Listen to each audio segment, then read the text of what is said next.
My grandfather never believed in monsters. He believed in orders, in night shifts, in silence that meant nothing was wrong. But one night, deep in a forest where nothing was supposed to happen, something screamed, and whatever made that sound was not afraid of being seen. After that night, my grandfather never entered the forest alone again.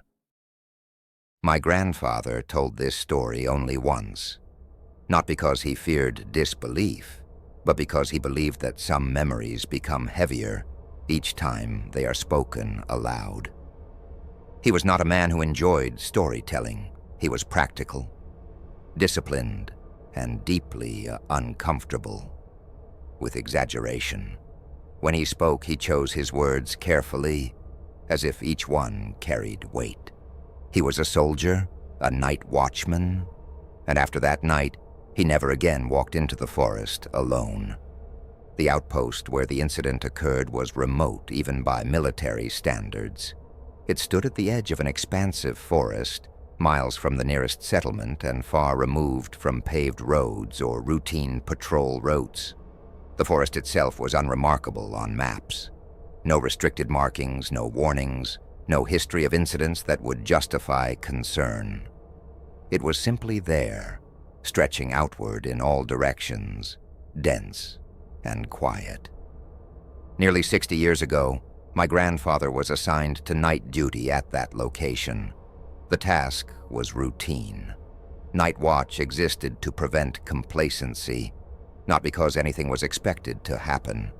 Most nights passed in silence, broken only by wind, distant animals, or the quiet conversations of men trying to stay awake.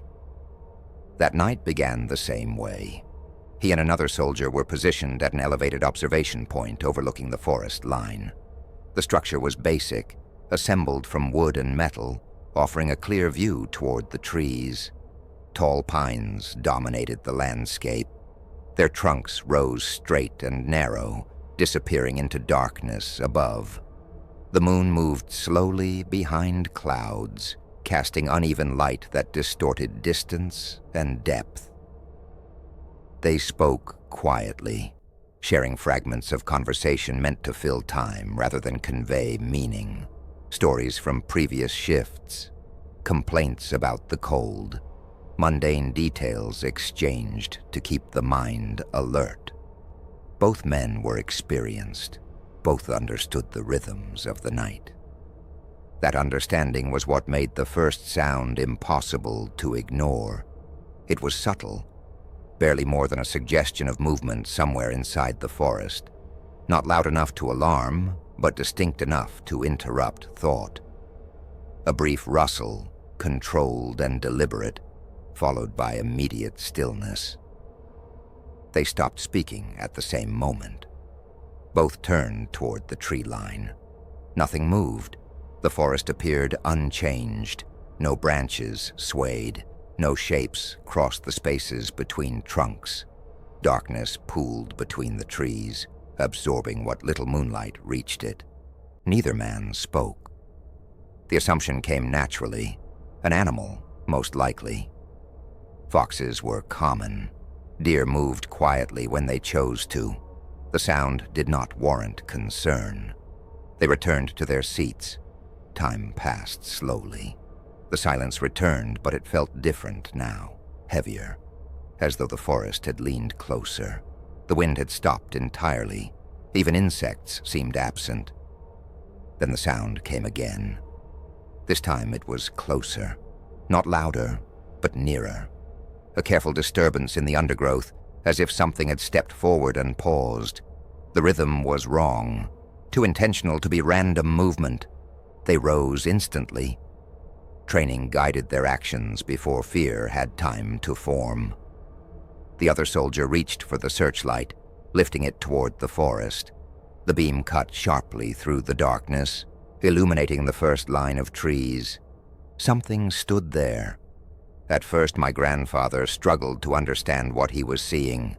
The shape did not resolve immediately. It was present, undeniable, yet resistant to definition. too tall to be any animal he recognized, too broad and compact to be human. The light did not reflect off it normally. The figure absorbed illumination rather than returning it, remaining unnaturally dark against the brighter background of bark and foliage. It did not move. Seconds stretched. The beam remained fixed. My grandfather described an overwhelming sense that the moment had been anticipated, that whatever stood there had known it would be seen. Then the thing lifted its head. The movement was slow, deliberate, and deeply unsettling. There was no surprise in it, no reaction that suggested discovery, only acknowledgement. And then it screamed. The sound defied comparison. It was not a single tone, but a layered noise, high and low at once, vibrating through the air with unnatural force. It cut through the forest and through them, bypassing reason and striking something primal. The scream lasted only seconds, yet it felt longer, as though time itself had stretched to accommodate it. My grandfather said it felt less like hearing and more like being touched by sound. As the echo lingered, the figure turned. It did not run. It did not retreat in panic. It simply moved back into the forest, slipping between the trees without disturbing a single branch. No crashing footsteps followed, no evidence of hurried movement. The darkness closed around it as understanding fades from a dream.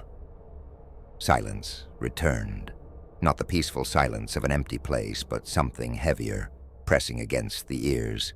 The searchlight remained pointed at the space where the figure had stood, illuminating nothing. Neither man spoke. The remainder of the shift passed without conversation. The forest did not move again. No further sounds came. Yet neither of them relaxed.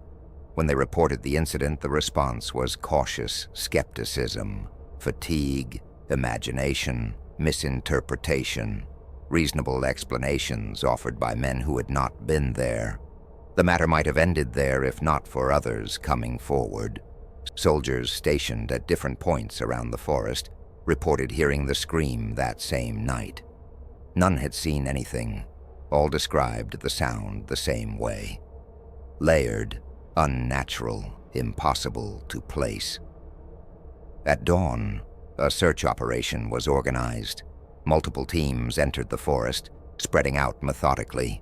They searched for tracks, disturbed soil, broken branches, anything that would suggest recent movement.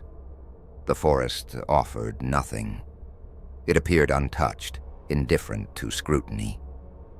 Then the sound returned, faint, distant, always beyond reach. The search ended without results. After that night, procedures changed. Watches were reinforced, patrols doubled, official reports remained vague. Unofficially, the forest had earned a reputation. My grandfather never again walked alone at night. He did not say he was afraid. He said only that some places did not belong to those who observed them. Years later, when he finally told me this story, his voice remained steady. He did not embellish. He did not speculate. He simply recounted what happened. And when he finished, he said one thing. "Some forests are not empty," he said. "They are only quiet." Even now, when the wind moves through tall pines, he grows silent. My grandfather never tried to explain what he saw. He said that some things don't want to be understood. They only want to be remembered.